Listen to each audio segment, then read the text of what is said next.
来看这诈骗是安怎抓到抓袂了呢？今年4月呢，这诈骗的财产损失是有76亿5千多万。最近伫台北甲台东拢有民众因为投资健康用品，煞互人拐去。尤其呢是一寡老大人，也阁有庄卡所在较单纯的民众，所以警方是呼吁大家一定要爱查证，避免互人来骗去。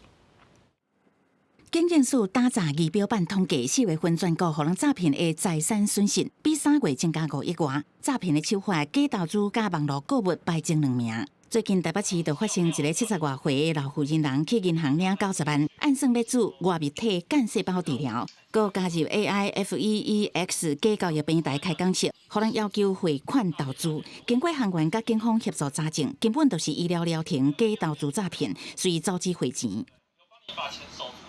对话内容除了老妇人所关心的医疗疗程外，还下载了明显为假交易的平台。内容声称投资金额越多，除可以短期制造大量获利外，会员等级也可以提升成 VIP 级别等话术。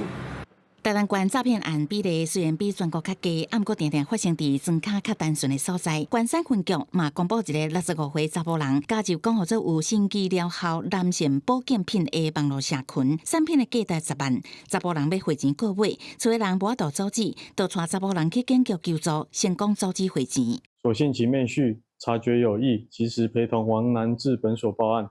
远警积极介入下，成功拦阻。警方最后协助民众买购买网络广告高粱酒的好亲像诈骗案，成功甲5万块热倒转来，佮提醒诈骗集团的方法，常常用旧步数出来骗人，尤其是骗一寡济岁长辈。呼吁民众爱加关心厝内长辈网络社群交友的状况，避免互人骗。公视新闻采访报道。